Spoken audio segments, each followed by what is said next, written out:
Amod notice करता है कि उसे इकोनॉमी कॉन्फ्रेंस से फोन कॉल आ रहा है और इसीलिए वो अपने एक हाथ में वाइन ग्लास पकड़कर अपने दूसरे हाथ से फोन कॉल रिसीव करता है। हेलो, मैं शर्मा फैमिली से आमोद बोल रहा हूँ। मैं आपके लिए क्या कर सकता हूँ? लेकिन जाहिर सी बात है कि फोन के दूसरी तरफ जो कोई भी था वो आमोद के जितना पोलाइट नहीं था।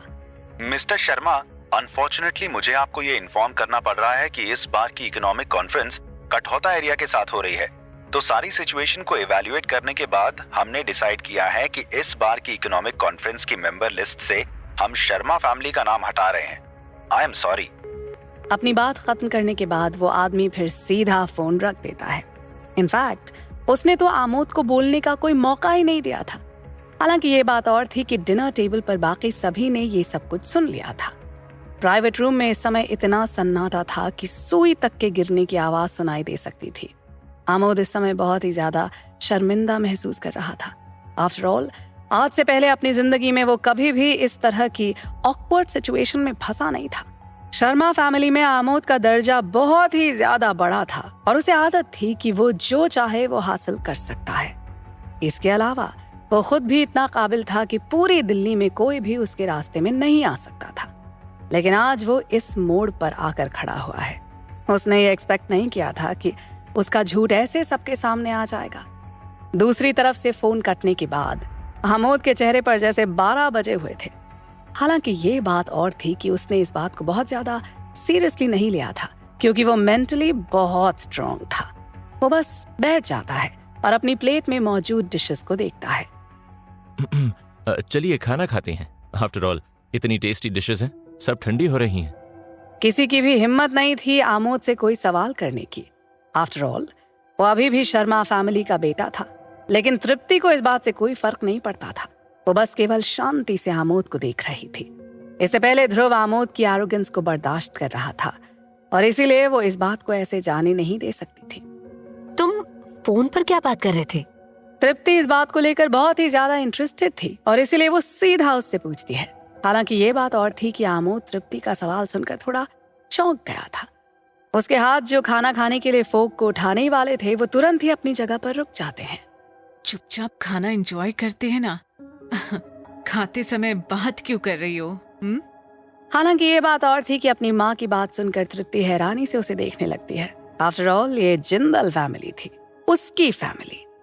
लेकिन ऐसा लग रहा था जैसे कि वो लोग हमेशा से ही ये सोचते रहते हैं कि किसी भी इंसान को मक्खन कैसे लगाया जाता है।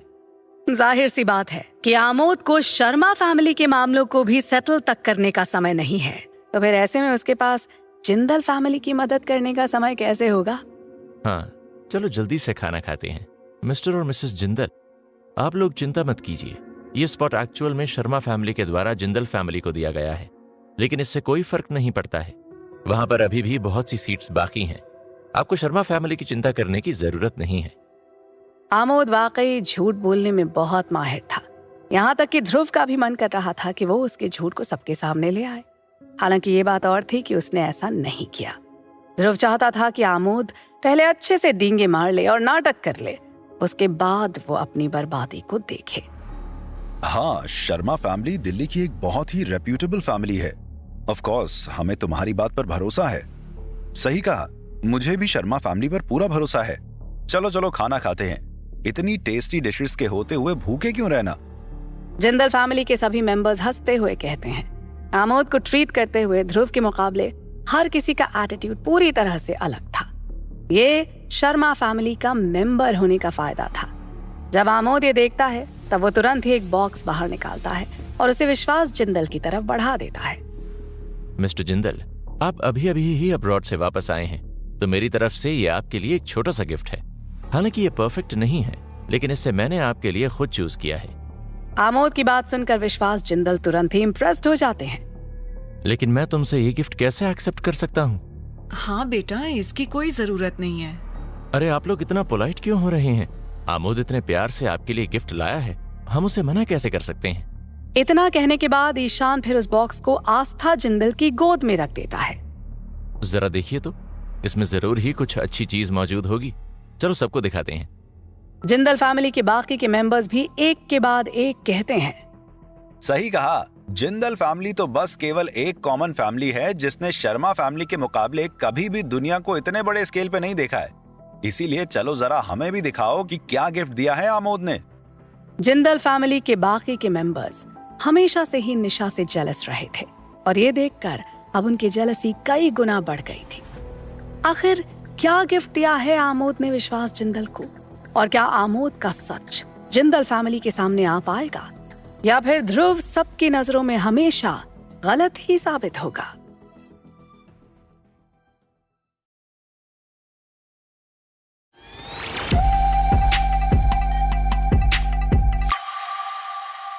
अरे ये बस ब्लू और व्हाइट पोर्सलेन है, इसकी कीमत बहुत ज्यादा नहीं है। मैं जानता हूं कि आपको एंटीक्स कलेक्ट करना कितना अच्छा लगता है मिस्टर जिंदल, और इसलिए मैं ये आपके लिए लाया हूं। आमोद ऐसे कह रहा था मानो उसके लिए ये कोई बड़ी बात ना हो। बाकी के सभी लोग वहां पर बस हैरानी से अपना मुंह खोले हुए बैठे थे। आफ्टर ऑल ब्लू और व्हाइट पोर्सलेन की कीमत किसी भी ऑर्डिनरी एंटीक से कहीं ज्यादा होती है, कम से कम करोड़ों में। ऐसे में आमोद का ये कहना कि वो बस ब्लू और व्हाइट पोर्सलेन है, सबके लिए बहुत ही हैरानी की बात है। निशा, तुमने एक बहुत ही अच्छा बॉयफ्रेंड चुना है। जिंदल फैमिली निशा की तारीफ करना शुरू कर देती है। हालांकि ये बात और थी कि निशा ऑकवर्ड महसूस करते हुए बस अपने चेहरे पर स्माइल के साथ खड़ी हुई थी।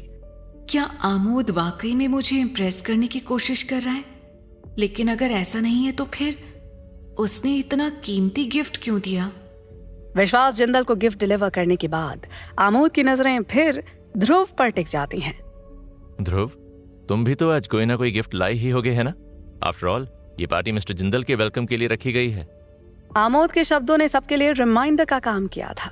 वैसे तो किसी को भी विश्वास को गिफ्ट देने की कोई जरूरत नहीं है, क्योंकि विश्वास जिंदल बस अभी ही अब्रॉड से वापस आए हैं।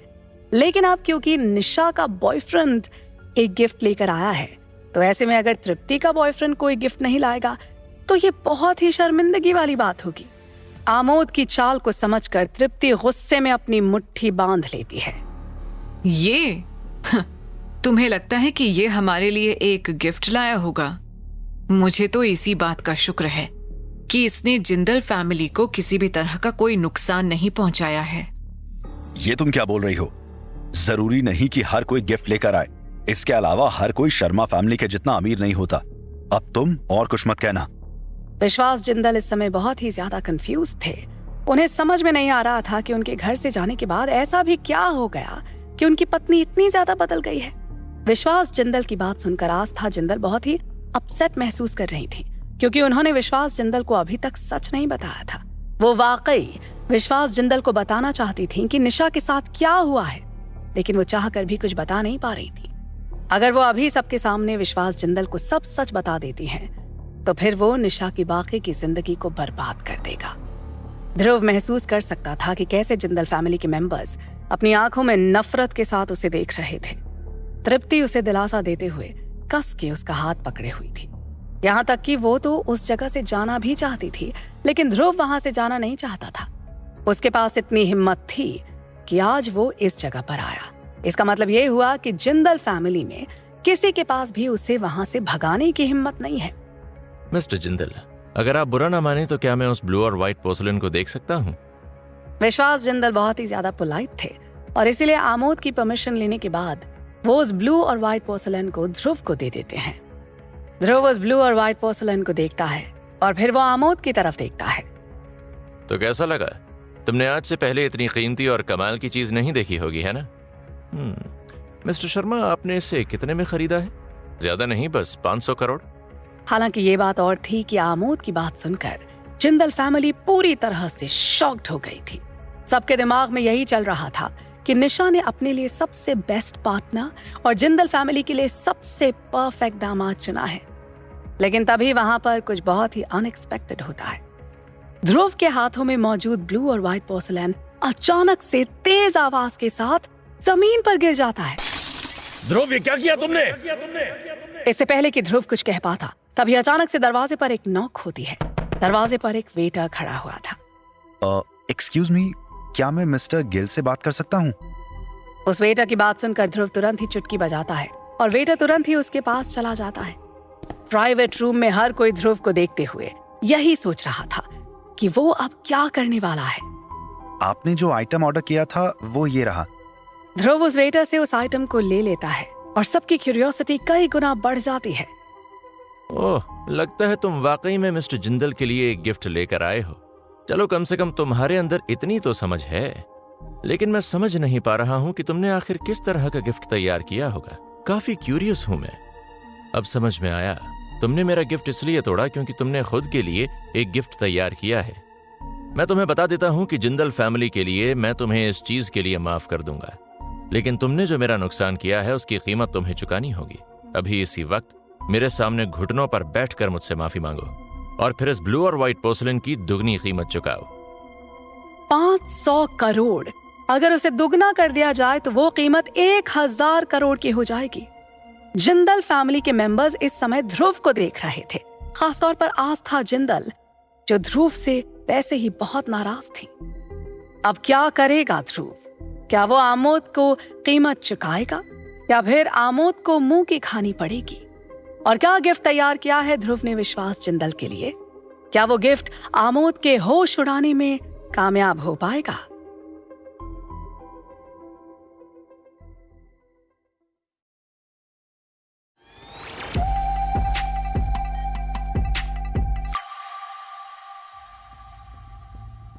कम ऑन, चलो देखते हैं कि तुम क्या लेकर आए हो। ध्रुव का गिफ्ट छीनने के बाद आमोद उस आइटम को सीधा खोल देता है। हालांकि ये बात और थी कि उस आइटम को खोलते ही आमोद अपनी नाक को पकड़ लेता है।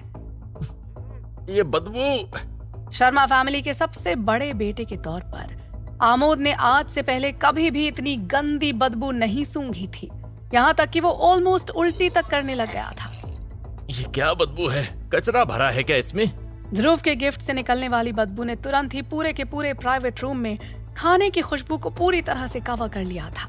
तुम ध्रुव, तुम आखिर चाहते क्या हो? क्यों जिंदल फैमिली को शर्मिंदा करने के पीछे पड़े हुए हो? आखिर जिंदल फैमिली ने तुम्हारा क्या बिगाड़ा है? क्यों तुम हमें इस तरह से टॉर्चर कर रहे हो? तुमने ऑलरेडी तृप्ति को हम सबसे दूर कर दिया है। जिंदल फैमिली के पास अब तुम्हें देने के लिए और कुछ भी नहीं है। तुम तो बहुत ही शरीफ और अच्छे इंसान बनते हो ना, तो फिर हमें अकेला क्यों नहीं छोड़ देते हो? भगवान के लिए बख्श दो हमें। आस्था जिंदल इस समय इतने ज्यादा गुस्से में थी कि उनकी आंखों में इस समय ऑलमोस्ट आंसू आ गए थे।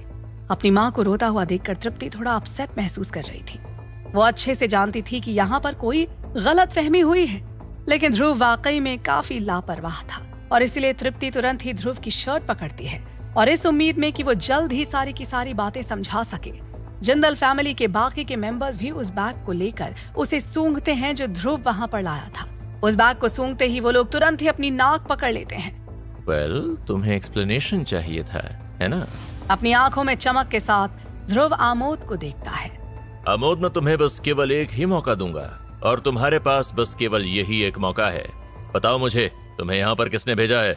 ध्रुव का सवाल सुनकर हैरानी से आमोद की आंखें खुली की खुली रह जाती हैं। क्या मतलब है मुझे यहाँ पर किसने भेजा है? मैं जिंदल फैमिली में खुद अपनी मर्जी से आया हूँ। तुम्हें क्या लगता है कि किसी की हिम्मत है मुझे यहाँ पर भेजने का ऑर्डर देने की? ये इम्पॉसिबल है ध्रुव, बहुत ही घटिया सोच है तुम्हारी। हालांकि ये बात और थी कि आमोद की बात सुनकर ध्रुव बस स्माइल कर देता है। उसकी वजह ये थी कि बात जब घटिया सोच की आती है तब ध्रुव के हिसाब से आमोद उसमें कहीं ज्यादा माहिर है। ठीक है, मैं आज तुम्हें प्रूफ दिखाता हूँ। ध्रुव अच्छे से जानता था कि आमोद को उससे कोई भी नाराजगी नहीं है। वो जग्गा और देवेंद्र रंधावा से अलग है, लेकिन फिर भी बिना किसी दुश्मनी के वो ध्रुव को टारगेट कर रहा है। इसे एक ही चीज समझ में आ रही थी, किसी ने आमोद को ऐसा करने का ऑर्डर दिया है। लेकिन क्योंकि शर्मा फैमिली दिल्ली की 4 बड़ी फैमिलीज में से एक है, इसलिए ध्रुव के लिए यह पता लगा पाना मुश्किल था कि इस सब के पीछे मास्टरमाइंड कौन है। तो तुम मुझे प्रूफ दिखाना चाहते हो? वेल, मैं भी तुम्हें कन्विंस करना चाहता हूँ। तुम्हें अच्छा लगे या बुरा, लेकिन तुम्हें इस ब्लू और व्हाइट पोर्सलिन की कीमत चुकानी होगी। और अगर तुम ऐसा करना अफोर्ड नहीं कर सकते हो तो अपने इस कचरे के साथ दफा हो जाओ। आमोद भले ही इस समय गुस्से में आग बबूला हो रहा था, लेकिन साथ ही साथ वो कॉन्फिडेंट भी था। और अब ध्रुव और आमोद दोनों उस छोटे से प्राइवेट रूम में एक दूसरे के अगेंस्ट खड़े हुए थे। उनमें से कोई भी पीछे हटने के लिए तैयार नहीं था। मैं एक सस्ते और टूटे हुए आइटम की कीमत क्यों दूं? आमोद से इतना कहने के बाद ध्रुव फिर निशा की तरफ देखता है। इधर आओ निशा, और आकर इसे बताओ कि सच क्या है। ध्यान से देखो इस चीज को जो मैं लेकर आया हूँ, और सबको सच बताओ। तुम्हारे पास बस केवल यही एक मौका है। अपनी बात कहते हुए ध्रुव निशा पर बहुत ही ज्यादा जोर डाल रहा था। उसकी बात सुनकर ऐसा लग रहा था जैसे कि वो निशा को ये जताना चाह रहा था कि उसका पेशेंस बहुत ही कम है। निशा को ये सब कुछ शुरू से ही बहुत अजीब लग रहा था, लेकिन एक बार जब उसने इन सब के बारे में सोचा था, तब वो अच्छे से समझ गई थी कि ध्रुव के पास इतना पैसा होना वाकई में इम्पॉसिबल है। इसके अलावा ध्रुव ने एक बार पहले भी जिंदल फैमिली से झूठ बोला था, और इसीलिए निशा को ध्रुव पर भरोसा करने में मुश्किल हो रही थी। अगर बात कैलिफोर्नियम की होती तो शायद निशा उसे कुछ और समझने की गलती कर लेती, क्योंकि उसे उसके बारे में कोई नॉलेज नहीं थी। लेकिन ये, निशा ध्यान से उसे देखती है, और एक बार उस बात के बारे में कंफर्म हो जाने के बाद कि वो क्या चीज है, वो फिर उसे विश्वास जिंदल को दिखाती है। विश्वास जिंदल भी आगे बढ़कर ध्रुव की लाई हुई चीज को देखते हैं। उसके बाद वो उसे पलटते हैं और ध्यान से उसे देखने लग जाते हैं। यहाँ तक कि डोर पर खड़ा हुआ वेटर भी शॉक्ड था। फिर जिंदल फैमिली के मेंबर्स की बात तो छोड़ ही दीजिए। आखिर ध्रुव ऐसा भी क्या गिफ्ट लाया है विश्वास जिंदल के लिए? क्या ध्रुव का गिफ्ट आमोद के गिफ्ट पर भारी पड़ पाएगा? और क्या निशा ध्रुव का साथ देकर उस गिफ्ट का सच बताएगी? कैसे करेगा ध्रुव आमोद को उसी के खेल में चेकमेट? और वो कौन है जिसके कहने पर आमोद वहां ध्रुव को सबके सामने नीचा दिखाने के लिए आया था? कहीं ये वही मिस्टीरियस बायर तो नहीं जो पहले भी ध्रुव को मात दे चुका है?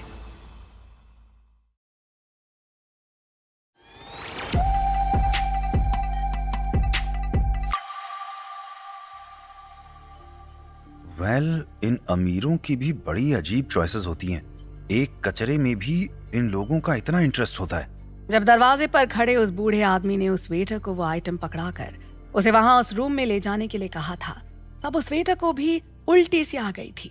लेकिन अब उस रूम में मौजूद लोग बार बार लगातार उस आइटम को देख रहे थे। ऐसे में उस वेटर को समझ में नहीं आ रहा था कि आखिर उस आइटम में ऐसी भी क्या खास बात है। विश्वास जिंदल इस तरफ उस आइटम को कई बार देखते हैं और उसके बाद वो फाइनली अपनी गर्दन हिलाते हैं। फाइनली जिंदल फैमिली में किसी को समझ में आ रहा था कि वहां पर क्या चल रहा है। निशा, सबको साफ साफ बता दो कि ये क्या है। तुम्हें इस ध्रुव को बचाने की जरूरत नहीं है। आमोद आज ध्रुव को इतनी बुरी तरह से बर्बाद कर देना चाहता था कि खुद भगवान भी आकर उसे बचा ना सके। ये देखकर कि आमोद जवाब जानने की जिद पकड़े हुए है, निशा फिर उसे सब सच बताने का डिसाइड करती है। अगर मैं गलत नहीं हूँ तो ये गैनोडर्मा लूसिडम है। निशा पिछली बार कैलिफोर्नियम को लेकर भले ही गलत थी, लेकिन इस बार उसने करीब से इस आइटम को देखा था। विश्वास जिंदल ने भी उसे ध्यान से देखा था, और यही वजह थी कि निशा अच्छे से जानती थी कि वो इस बार गलत नहीं हो सकते हैं। गैनोडर्मा लूसिडम, ये लाए हो तुम मेरे गिफ्ट के कंपैरिजन में? क्या कीमत है इसकी? मैंने ये ब्लू और व्हाइट पोर्सलेन 500 करोड़ में खरीदा है। मेरे पास अभी भी उसकी रिसीट है। इतना कहने के बाद आमोद सबको उस ब्लू और व्हाइट पोर्सलेन की रिसीट दिखा देता है। वो रिसीट वाकई में 500 करोड़ की थी। आमोद ये तो नहीं जानता था कि वो ब्लू और व्हाइट पोर्सलेन असली है या नहीं, लेकिन एक चीज तो तय थी कि ध्रुव को उसकी कीमत चुकानी ही होगी। निशा इस तरफ अपनी आंखों में हैरानी के साथ ध्रुव को देख रही थी। ध्रुव, क्या ये गैनोडर्मा लूसिडम का वही बैच है जो आज सुबह कुछ मछुआरों को मिला है? निशा का सवाल सुनकर ध्रुव हाँ में अपनी गर्दन हिला देता है। दरअसल ध्रुव को आज सुबह ही इस बात की खबर मिली थी। गैनोडर्मा लूसिडम एक बहुत ही हाई वैल्यू मेडिसिन है। कैलिफोर्नियम के मुकाबले उसके प्रोडक्शन के लिए हाई एंड टेक्नोलॉजी की जरूरत नहीं पड़ती है। उस समय ध्रुव को वो मछुआरों के पास मिला था। वो अच्छे से जानता था कि गैनोडर्मा लूसिडम अनमोल है और उसे हासिल करने के लिए केवल अच्छी किस्मत की जरूरत पड़ती है, और यही वजह थी कि ध्रुव ने निहाल से उसे खरीदने के लिए कहा था। जब ध्रुव पर निशा के रेप का इल्जाम लगा था तो निशा ने उससे इनकार नहीं किया था। इससे जिंदल फैमिली की नजर में ध्रुव की इज्जत काफी गिर गई थी। ध्रुव ने निशा को कोई नुकसान तो नहीं पहुंचाया था, पर आफ्टर ऑल ध्रुव निशा के साथ बिना कपड़ों में एक कमरे में जरूर रहा था, जिससे निशा और जिंदल फैमिली की इज्जत का भी बेहद नुकसान हुआ था। और इसीलिए ध्रुव की नजरों में गैनोडर्मा लूसिडम को जिंदल फैमिली को देना एक कॉम्पनसेशन के जैसा था। यहाँ तक कि रिसीट में निशा का नाम तक लिखा हुआ था। ये देखकर निशा के चेहरे पर बहुत ही मिक्स्ड फीलिंग्स थी। ध्रुव जितना उसे मनाने की कोशिश कर रहा था, उतना ही उसे ध्रुव के लिए बुरा लग रहा था। तुम बेवकूफ हो क्या? मैं तुमसे एक सवाल पूछ रहा हूँ, बताओ कितने का है ये? आमोद को भरोसा नहीं हो रहा था कि कचरे के एक बैग की कीमत इतनी ज्यादा हो सकती है। निशा फिर एक गहरी सांस लेती है और फिर उसके बाद वो धीरे से उस रिसीट को पलटती है जिस पर गैनोडर्मा लूसीडम की कीमत साफ साफ लिखी हुई थी, 30,000 करोड़। ये क्या बकवास है? मजाक कर रही हो क्या? उस रिसीट पर लिखी हुई कीमत को देखकर जाहिर सी बात है कि आमोद उसे मानने को तैयार नहीं था। वो चाहकर भी इस बात पर भरोसा नहीं कर सकता था कि ये चीज 30,000 करोड़ की हो सकती है। आमोद, जब तुम कॉलेज में थे तब तुम्हें फार्माकोलॉजी लेक्चर में ध्यान देना चाहिए था। गैनोडर्मा लूसीडम को आमतौर पर ऋषि मशरूम के नाम से जाना जाता है। ये एक ऐसी मेडिसिन है जो लाइफ बढ़ाकर किसी की जवानी को मेंटेन कर सकती है। निशा शॉर्ट में सब कुछ एक्सप्लेन करती है। हालांकि ये बात और थी कि उसकी बात सभी को अलर्ट करने के लिए काफी थी। और जिंदल फैमिली, उन सबको तो मानो ऐसा लग रहा था जैसे कि 440 वोट का झटका लगा हो। ऐसा लग रहा था जैसे पिछली बार उन्हें धोखा देने के बाद ध्रुव ने उन्हें एक अच्छी चीज दिखाई है। ईशान को तो अपनी ही आंखों पर भरोसा नहीं हो रहा था। ईशान ये बात अच्छे से जानता था कि आज रंधावा रियल एस्टेट के ज्यादातर शेयर्स को किसी और ने हासिल कर लिया है और इसीलिए इस समय ध्रुव को अच्छा खासा फाइनेंशियल लॉस हुआ होगा। ऐसे में वो 30,000 करोड़ रुपए कैसे जुटा पाया होगा? जरा एक बार फिर ठीक से देखो, कुछ ना कुछ जरूर गड़बड़ होगी। ईशान की बात सुनकर निशा ना में अपना सिर हिलाती है क्योंकि उसे गैनोडर्मा लूसीडम को दोबारा से देखने की कोई जरूरत नहीं थी। उसने अभी अभी ही उसे बार बार लगातार देखा था और वो इस बात के लिए श्योर हो गई थी ये वही गैनोडर्मा लूसीडम है जो आज सुबह ही बिका है। आज सुबह ही बहुत से एक्सपर्ट्स ने इसे पहचान कर खजाने का दर्जा दिया है, लेकिन उसकी कीमत की वजह से कोई भी उसे खरीद नहीं सका था। क्या ये वाकई में इतना कीमती खजाना है? आस्था जिंदल को भी अपनी आंखों पर भरोसा नहीं हो रहा था और कुछ समय के लिए तो उन्हें समझ में नहीं आ रहा था कि वो ध्रुव को किस तरह से ट्रीट करें।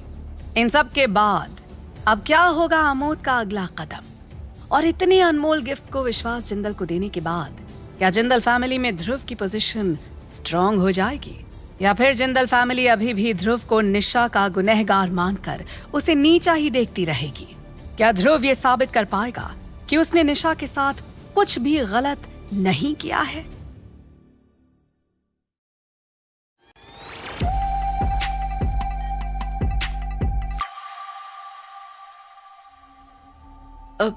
चलिए ये सब छोड़ते हैं और खाना एंजॉय करते हैं। खाना?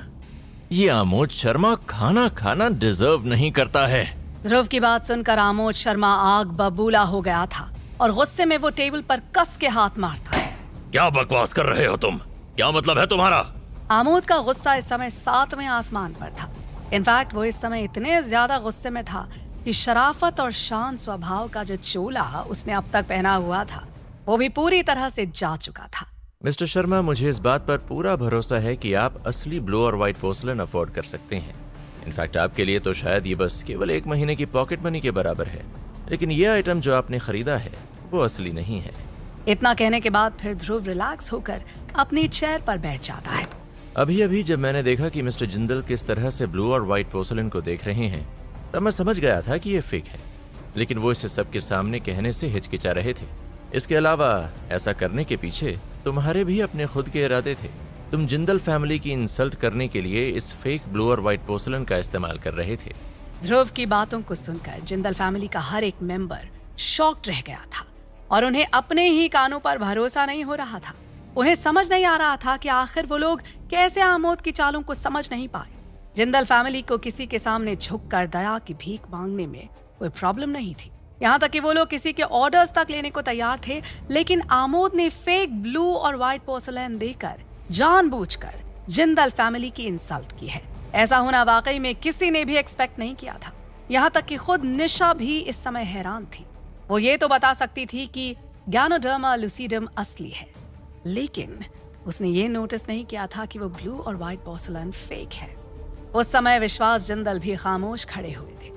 जाहिर सी बात है कि वो ध्रुव की बात से सहमत थे, लेकिन सच को मानना, उसे सबके सामने कहने की हिम्मत करने से कहीं ज्यादा अलग था। विश्वास जिंदल ये बात अच्छे से जानते थे कि आमोद शर्मा जानबूझकर जिंदल फैमिली को इंसल्ट कर रहा है। लेकिन फिर भी वो अपने चेहरे पर जबरदस्ती की स्माइल के साथ सब कुछ होने दे रहे थे। और वैसे भी वो कर भी क्या सकते थे? आफ्टर ऑल शर्मा फैमिली बहुत ही ज्यादा पावरफुल थी। लेकिन ऑफ कोर्स ये कहानी का मेन पॉइंट नहीं है। कहानी का मेन पॉइंट तो ये है कि तुम्हारा दिल्ली की इकोनॉमी कॉन्फ्रेंस में भी कोई इन्फ्लुएंस नहीं है, लेकिन फिर भी तुमने यहाँ पर आकर इतनी बड़ी बड़ी डींगे हाँकी।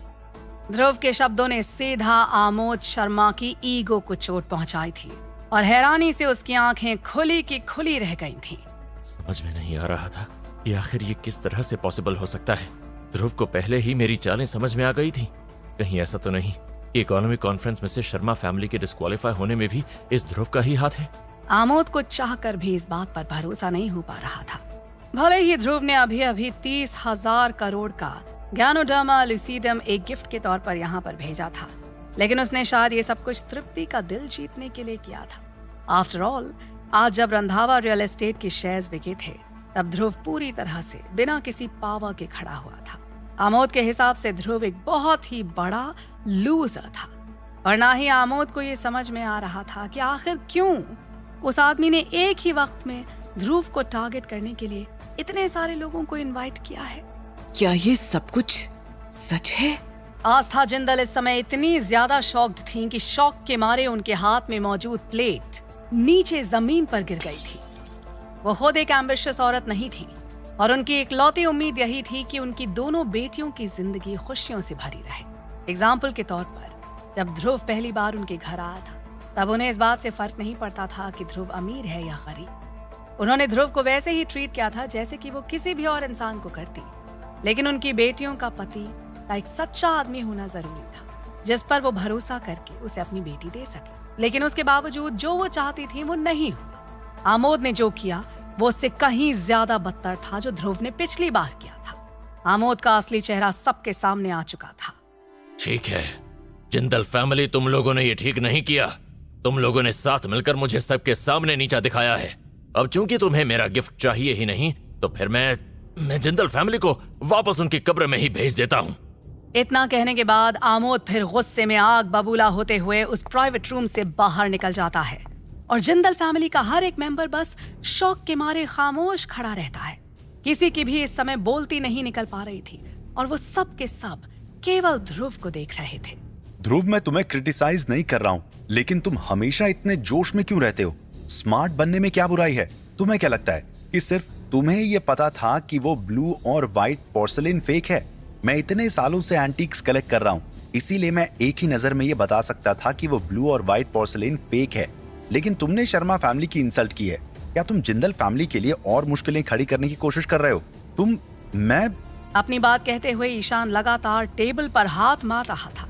उसकी नस नस में गुस्सा बह रहा था, और उसी गुस्से में शब्द ऐसे निकल रहे थे जैसे कि समुद्र में पानी बह रहा हो।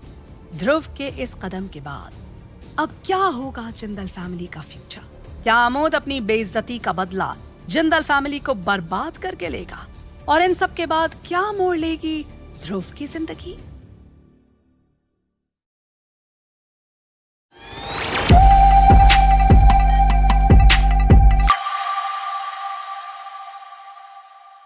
दफा हो जाओ यहां से। तुम वाकई में मनहूस हो। जहां कहीं भी जाते हो वहीं पर पनौती लेकर आते हो। इतना कहने के बाद ईशान फिर आमोद के पीछे पीछे दरवाजे से बाहर चला जाता है। इस समय वहां पर जो माहौल था, उसे देखने के बाद ध्रुव को समझते देर नहीं लगती है कि अब वो विश्वास जिंदल की इस वेलकम पार्टी के डिनर को ज्वाइन नहीं कर पाएगा। और यही वजह थी कि वो फिर एक गहरी सांस लेता है और विश्वास जिंदल की तरफ देखता है। मिस्टर जिंदल, अगर और कुछ नहीं तो फिर मैं भी यहाँ से चलता हूँ। इतना कहने के बाद ध्रुव पलटता है और वहां से चला जाता है। आफ्टर ऑल वहां पर आने का आज उसका मेन मकसद विश्वास जिंदल से मिलना था। उसने विश्वास जिंदल के बारे में बहुत कुछ सुन रखा था, और आज भी विश्वास जिंदल से मिलकर वो निराश नहीं हुआ था। ध्रुव को जाता हुआ देखकर विश्वास जिंदल उसे रोकना चाहते थे, लेकिन ध्रुव बहुत ही तेज स्पीड में वहां से चला गया।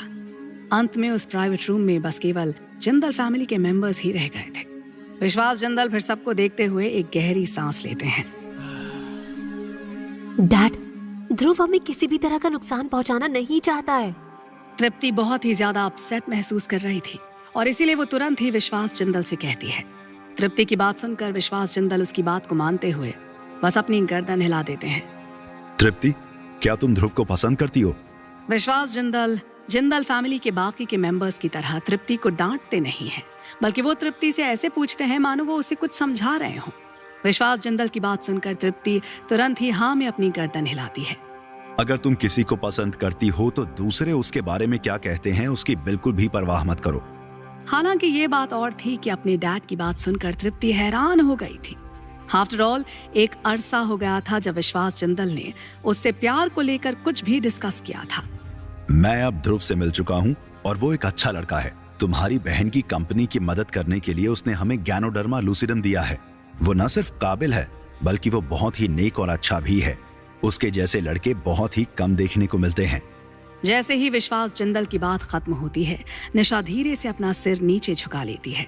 उसे देखकर ऐसा लग रहा था जैसे कि उसे खुद पर शर्मिंदगी हो रही हो, लेकिन तृप्ति एक ही झटके में कंफ्यूज्ड हो जाती है। और ये तुम अभी तक यहाँ पर खड़े होकर क्या कर रही हो? तुम्हारा बॉयफ्रेंड कब का यहाँ से जा चुका है, तो तुम भी उसके पीछे जाओ। अपने डैड की बात सुनकर तृप्ति हाँ में अपनी गर्दन हिलाती है और तुरंत ही ध्रुव के पीछे पीछे जाती है। इस दौरान जिंदल फैमिली के लोग एकदम खामोशी से बैठे हुए थे और किसी की भी एक भी शब्द कहने की हिम्मत नहीं थी। चलो ये सभी डिशेस खत्म की जाएं। आफ्टर ऑल इतना टेस्टी खाना बर्बाद करना अच्छी चीज नहीं है। इस तरफ उस प्राइवेट रूम से बाहर निकलते समय आमोद बहुत ही ज्यादा गुस्से में था। वो चुपके से जिंदल फैमिली की इंसल्ट करना चाहता था और उन्हें यह दिखाना चाहता था कि उनकी ये हालत ध्रुव की वजह से हुई है, लेकिन उसने ये एक्सपेक्ट नहीं किया था कि ध्रुव उसकी इस चाल को पहले ही समझ जाएगा। आमोद फिर गुस्से में अपने दांतों को पीसते हुए अपना फोन निकालता है और अपने असिस्टेंट को फोन लगाता है। शाम में इकोनॉमिक कॉन्फ्रेंस के प्रेसिडेंट के साथ एक अपॉइंटमेंट बुक करो। ऑफ कोर्स सेम जगह पर। आमोद की बात सुनकर विपुल हाँ में जवाब देता है और तुरंत ही सारी तैयारियों में लग जाता है। ध्रुव और तृप्ति इस तरफ वापस यूनिवर्सिटी चले जाते हैं। पलक झपकते ही कुछ दिन निकल जाते हैं, लेकिन पिछले बहुत दिनों से ध्रुव बहुत ही ज्यादा बेचैन था। उसे अभी तक मालिनी की कोई खबर नहीं मिली थी। बहुत ही जल्द वो दिन भी आ गया जब इकोनॉमी कॉन्फ्रेंस शुरू होने वाली थी। नेहाल और ध्रुव उस दिन सुबह जल्दी ही इकोनॉमी कॉन्फ्रेंस के लिए निकल गए थे और अपनी कार को पार्क करने के बाद वो लोग उसमें से उतरे ही थे कि तुरंत ही रिपोर्टर्स ने उन्हें घेर लिया था। ये देखिए दोस्तों, यही है रंधावा रियल एस्टेट के इंचार्ज। जैसा कि हमने आपको पहले भी बताया था, ये बस 21-22 साल के ही हैं। रिपोर्टर्स तुरंत ही ध्रुव का इंटरव्यू लेने के लिए उसकी तरफ तेजी से भागते हैं। ध्रुव को अभी चेयरमैन की जगह इंचार्ज इसलिए कहा जा रहा था क्योंकि ध्रुव वो आदमी नहीं था जिसके पास कंपनी के मेजॉरिटी शेयर्स मौजूद थे। उसी समय विश्वास जिंदल की कार भी वहां पर आकर रुकती है और ऐसा लग रहा था जैसे कि वो जानबूझकर वहां ध्रुव का इंतजार कर रहे थे। ध्रुव को वहां पर देखकर वो तुरंत ही हैंडशेक के लिए अपना हाथ आगे बढ़ाते हैं।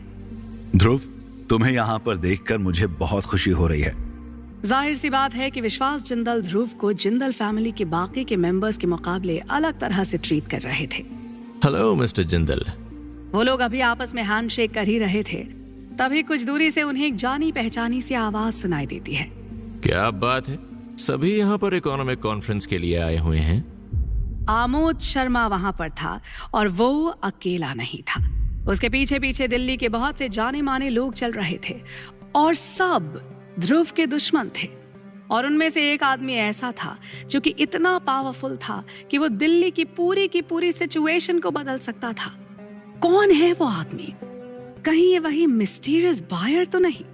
और कैसे डिस्क्वालीफाई होने के बाद भी आमोद इकोनॉमी कॉन्फ्रेंस को अटेंड करने के लिए वहां पर आ गया?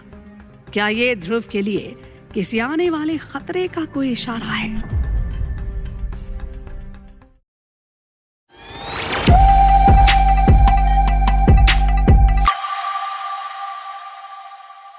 मिस्टर शर्मा, क्या आप भी यहाँ पर इकोनॉमी कॉन्फ्रेंस के लिए आए हुए हैं? मैं तो यहाँ पर उसी के लिए आया हूँ, लेकिन तुम्हें यहाँ पर नहीं होना चाहिए। मेरा मतलब है कि मैंने सुना है कि तुम्हें इस कॉन्फ्रेंस से हटा दिया गया है क्योंकि इस बार इकोनॉमिक कॉन्फ्रेंस का कोटा लिमिटेड है। वैसे ये ठीक भी है। तुम्हारी कंपनी वर्मा ग्रुप का इस समय दिल्ली में इन्फ्लुएंस ही कितना है?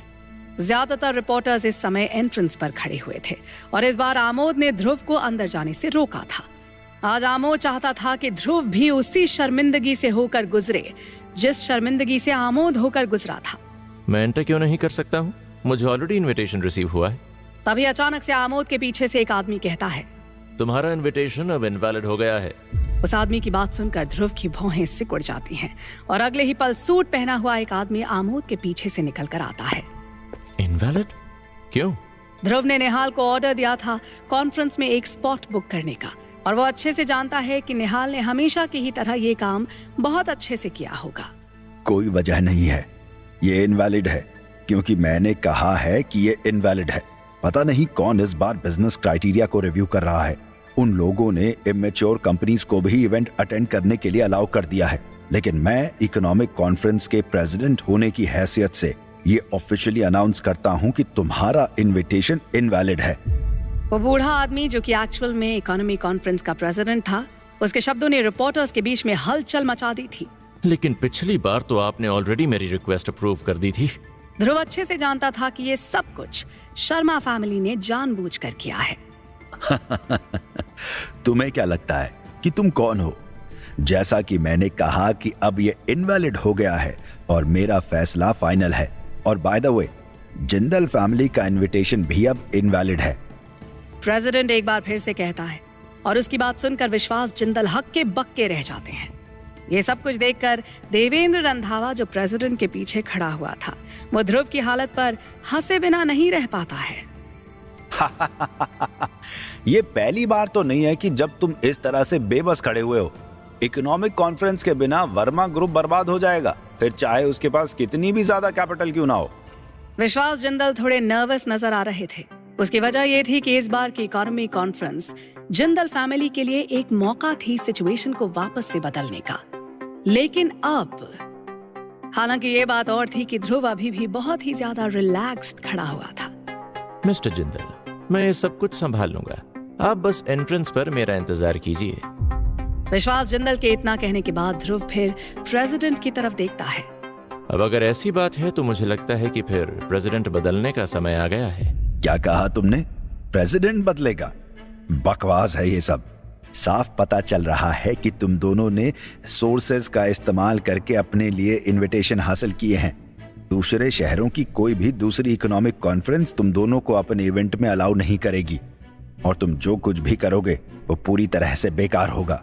जरा अपनी स्माइल को बचा कर रखिए, क्योंकि मैं बात नए प्रेसिडेंट की कर रहा हूं और न कि नए वेन्यू की। इस बार ध्रुव की बात सुनकर प्रेसिडेंट भी हैरान रह गया था। उसे भरोसा नहीं हो रहा था कि ध्रुव डींगे हाँकने में इतना माहिर है। क्या कहा तुमने?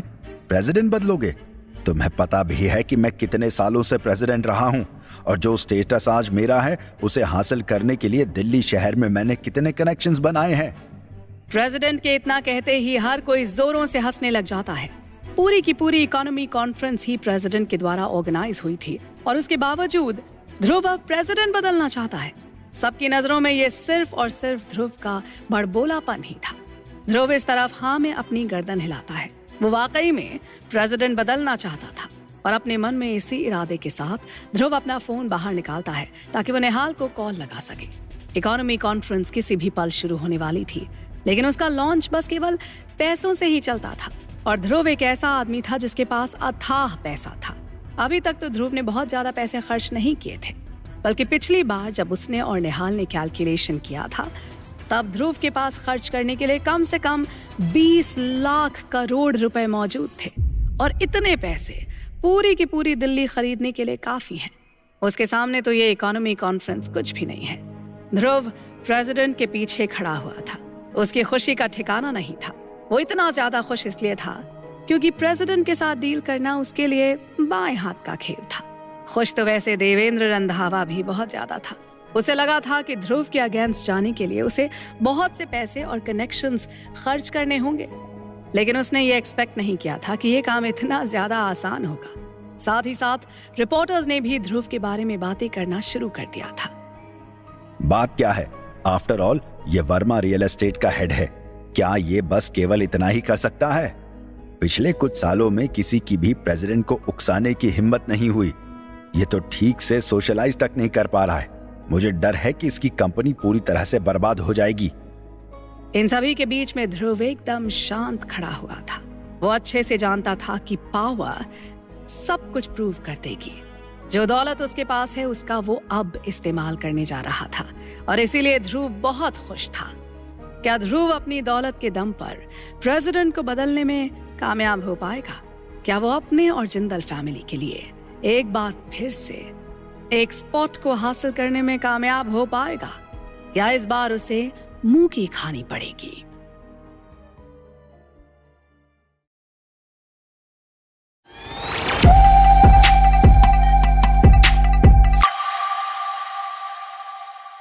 ध्रुव अभी अपना फोन निकाल कर निहाल को कॉल लगाने ही वाला था कि तभी उसके डैड का उसे कॉल आता है। अपने डैड की कॉल को देखकर ध्रुव थोड़ा निराश नजर आने लगता है और उसे समझ में नहीं आता कि आखिर उसके डैड उसे इस समय क्यों फोन कर रहे हैं। खैर, जो भी था, ध्रुव के लिए निहाल के मुकाबले अपने डैड के साथ नेगोशिएट करना ज्यादा आसान था। डैड, कैसे हैं आप? आपने इस समय फोन किया? ऐसा लग रहा था कि ध्रुव के डैड अभी अभी अपनी नींद से जागे थे। ध्रुव के लिए एक अमीर आदमी की जिंदगी के बारे में इमेजिन करना भी मुश्किल था, जबकि ध्रुव खुद उनका बेटा था। ध्रुव, कुछ दिन पहले मैं अपने एक दोस्त के साथ ड्रिंक कर रहा था। उसी में ही मैंने कुछ ज्यादा ही पी ली। अभी हाल में ही उसकी शादी हुई है। खैर, वो जिद कर रहा था कि उसकी बेटी की शादी मेरे बेटे से हो। आफ्टर ऑल, वो तो तुम मेरे ही बेटे, और इसलिए तुम कम से कम मेरे जितने तो हैंडसम होगे ही। तो इसलिए तुम्हारे बिहाफ पर मैंने इस शादी के लिए हाँ कह दी है। कॉल की दूसरी तरफ ध्रुव के डैड अपनी तारीफ करते हुए कहते हैं और उनकी बात सुनकर ध्रुव की बोलती बंद हो जाती है।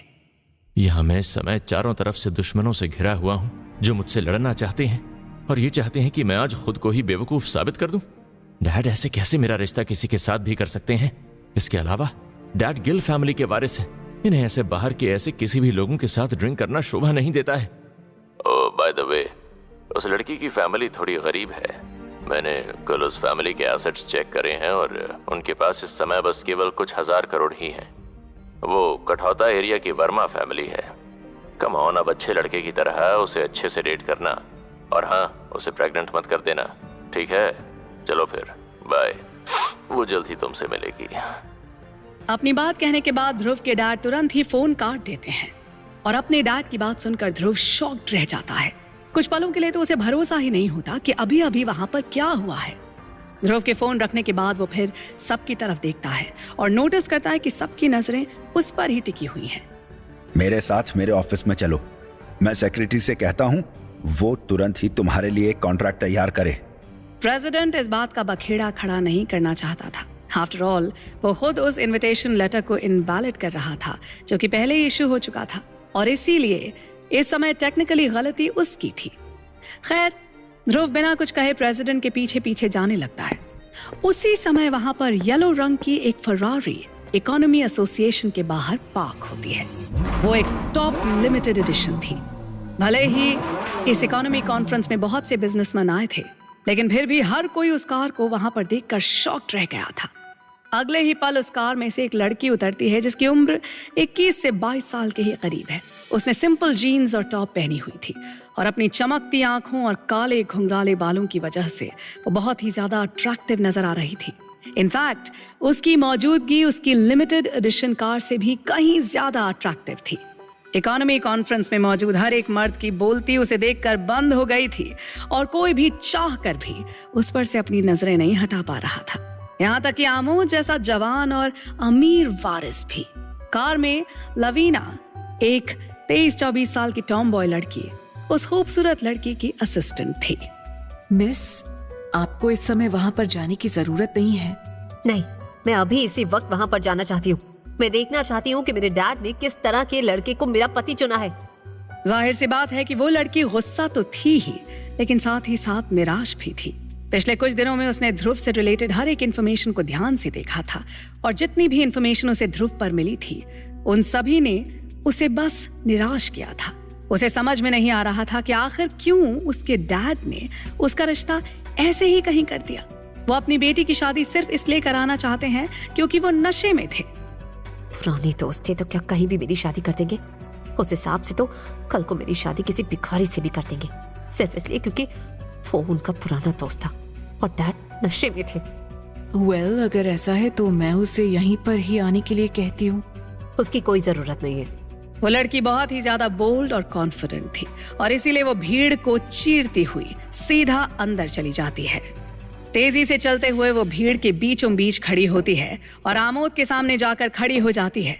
उसकी खूबसूरती देखकर आमोद के भी होश उड़ गए थे। आमोद के हिसाब से उस लड़की की खूबसूरती और कॉन्फिडेंस के आगे निशा की खूबसूरती और कॉन्फिडेंस कुछ भी नहीं था। वो लड़की हर एक मर्द के सपनों की मल्लिका है और आमोद के हिसाब से अगर वो लड़की उसकी पत्नी बनेगी तो ये बहुत ही कमाल की बात होगी। ध्रुव किल कहाँ पर है? वो लड़की सीधा आमोद से यही सवाल पूछती है। आमोद को लगता है कि वो लड़की उससे बात कर रही है और इसीलिए वो स्माइल करता है। हे प्रीटी, क्या तुम भी यहाँ पर ध्रुव की बर्बादी देखने के लिए आई हो? आओ, मैं तुम्हें लेकर चलता हूँ इस तरफ। आमोद को आज बहुत ही अच्छा लग रहा था और उसकी वजह यह थी कि कम से कम आज वो खुद है जिसने ध्रुव के अगेंस्ट लड़ाई को शुरू किया था और अब उसका अंत भी वो खुद ही करेगा। आखिर कौन है वो लड़की? क्या अपने डैड के कहने पर ध्रुव वाकई में उस लड़की से शादी कर लेगा? तृप्ति का क्या होगा? इस लड़की के आने से अब कौन सा मोड़ लेगा ध्रुव और तृप्ति का रिश्ता?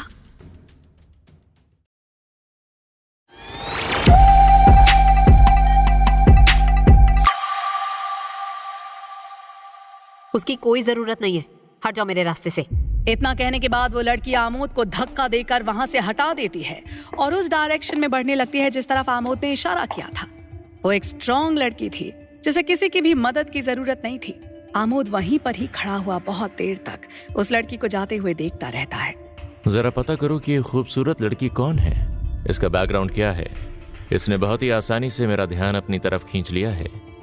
आमोद अच्छे से जानता था कि ये खूबसूरत लड़की इतनी आसानी से उससे इम्प्रेस नहीं होगी और इसीलिए उसे इम्प्रेस करने के तरीकों का इस्तेमाल करने से पहले आमोद उसके बारे में सब कुछ जान लेना चाहता था। इस तरफ रेजिडेंट ऑफिस की एंट्रेंस पर अपने डैड की कॉल आने के बाद ध्रुव इतना ज्यादा शॉक्ड हो गया था कि उसकी बोलती ही बंद हो गई थी। उसके बाद ध्रुव ने सीधा निहाल को फोन लगा दिया था। वो वहां पर मौजूद सभी लोगों को ये बताना चाहता था कि उसे किसी भी बेकार इकोनॉमी कॉन्फ्रेंस को अटेंड करने की जरूरत नहीं है। लेकिन निहाल के वहां पर पहुंचने से पहले ध्रुव को कॉरिडोर में हाई हील्स की आवाज गूंजती हुई सुनाई देती है। उस आवाज को सुनकर ध्रुव पीछे पलट कर देखता है और जो नजारा उसे दिखता है उसे देखकर वो सरप्राइज्ड हो जाता है। तुम दोनों में से ध्रुव कौन है? मिस, यहाँ पर 2 लोग खड़े हुए हैं। क्या आपका फियांसे एक 60 साल का बूढ़ा आदमी हो सकता है? Shut up! तुम इस बुढ़े को मेरा फियांसे कैसे कह सकती हो? उसके बाद वो लड़की लंबे समय तक ध्रुव को देखती रहती है। ये बात सच थी कि ध्रुव काफी ज्यादा हैंडसम था, हर इस बात को नकारा नहीं जा सकता था। लेकिन ये भी सच था कि उस लड़की को अपने पति के तौर पर केवल हैंडसम आदमी नहीं चाहिए था। मिस, आप कौन है? क्या आप ध्रुव को जानती हैं? वो प्रेसिडेंट देखता है कि एक जवान और खूबसूरत लड़की ध्रुव को ढूंढ रही है और इसीलिए वो तुरंत ही उस लड़की से पूछता है, वैसे आपको इसके साथ सावधान रहना होगा। इसे दिल्ली में ब्लैकलिस्ट कर दिया गया है। इसे न सिर्फ डींगे मारने का शौक है, लेकिन ये बाकी सबको अपने से कम भी समझता है। यहाँ तक कि इसने ये तक कहा है कि ये मुझे मेरी ही नौकरी से निकाल देगा। वो प्रेसिडेंट बुरी तरह से हंस रहा था, लेकिन अगले ही पल उस लड़की के चेहरे पर मौजूद घमंड और ध्रुव के लिए उसके चेहरे पर जो नाखुशी थी वो तुरंत ही बदल जाते हैं। अब उसके लिए वो प्रेसिडेंट उसका दुश्मन था। सही कहा इसने। उस लड़की की बात सुनकर प्रेसिडेंट को ऐसा लगा था जैसे कि उसने कुछ गलत सुन लिया है। मैंने कहा कि तुम्हें अपनी पोजीशन छोड़नी होगी। वो लड़की एक बार फिर से अपनी बात को दोहराती है और इसके अलावा वो और कुछ भी एक्स्ट्रा कहने की जहमत नहीं उठाती है। इस बार उस प्रेसिडेंट की बोलती पूरी तरह से बंद हो गई थी। उसे समझ में नहीं आ रहा था कि वो लड़की क्या कहना चाह रही है। ओह, एक और बड़बोली लड़की। मुझे लगा था कि तुम एक अच्छी लड़की हो, लेकिन तुम भी। जरा रुको, मैं अभी तुम्हारे लिए एक डॉक्टर बुलाता हूँ जो ये चेक करेगा कि कहीं तुम्हारा दिमाग तो नहीं खराब हो गया है। इतना कहने के बाद वो प्रेसिडेंट दरवाजा खोलता है और अंदर जाने ही वाला होता है कि तभी पीछे से उसे एक बार फिर से उस लड़की की आवाज सुनाई देती है। मेरा नाम निधि वर्मा है और मैं तुमसे कह रही हूँ कि मैं तुम्हें तुम्हारी नौकरी से निकालती हूँ और ये अभी इसी वक्त होगा। अपना सामान पैक करो और यहाँ से दफा हो जाओ। निधि वर्मा नाम की उस लड़की की बात सुनकर वो प्रेसिडेंट तो क्या, खुद ध्रुव भी हैरान हो गया था। इतनी कॉन्फिडेंट लड़की उसने आज तक नहीं देखी थी। लेकिन कहानी में ट्विस्ट अभी खत्म नहीं हुआ था। अचानक से ही ध्रुव को कुछ याद आता है। निधि, ये तो उसी मेजर शेयर होल्डर का नाम है जिसने 3 दिन पहले जब रंधावा रियल एस्टेट के शेयर्स बिकने के लिए मार्केट में आए थे तब उन्हें करोड़ों में खरीदा था। तो क्या यही है वो? रंधावा रियल एस्टेट का नाम वर्मा रियल एस्टेट इसी की वजह से हुआ है। निधि वर्मा का नाम सुनकर उस प्रेसिडेंट के हाथ ऐसे कांपने शुरू हो गए थे जैसे कि वहां पर कोई भूकंप आ गया हो। यहाँ तक कि एक पल के लिए तो उसे ये तक लगा था कि शायद उसने कुछ गलत सुन लिया है। रूम के बाहर आमोद, देवेंद्र रंधावा और बाकी सब भी तमाशा देखने के लिए वहां पर आए हुए थे। प्रेसिडेंट पीछे पलटता है और उन लोगों की तरफ देखते हुए उसकी आवाज कांपने लग जाती है। एक्सक्यूज मी, क्या नाम बताया तुमने अपना? निधि वर्मा नाम है मेरा।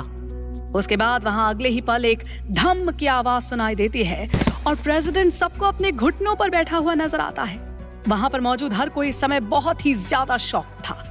उस प्रेसिडेंट की भौहें सिकुड़ी हुई थी और वो पहले से कहीं ज्यादा घबराया हुआ नजर आ रहा था। क्या आप निधि वर्मा हैं जो कठौता एरिया से यहाँ इकोनॉमिक कॉन्फ्रेंस में इन्वेस्ट करने के लिए आई हैं? हाँ, तुमने ध्रुव को इकोनॉमिक कॉन्फ्रेंस को अटेंड करने से मना किया था, है ना? निधि वर्मा एक बार फिर से ध्रुव की तरफ देखती है। पिछले कुछ दिनों में उसने ध्रुव पर जितनी भी इन्वेस्टिगेशन की थी उसके हिसाब से ध्रुव वाकई एक ऐसा आदमी बन गया था जिससे वो सबसे ज्यादा नफरत करती थी। लेकिन अब सब कुछ बदल गया था। आखिर ऐसा भी अचानक से क्या हुआ जिसकी वजह से निधि वर्मा ने इस तरह से अपना इरादा बदल दिया था? क्या निधि वर्मा का ध्रुव की जिंदगी में आना उसके लिए अच्छा है या बुरा? निधि वर्मा का उस मिस्टीरियस बार के तौर पर खुलासा होने के बाद अब क्या मोड़ लेगी ध्रुव की जिंदगी?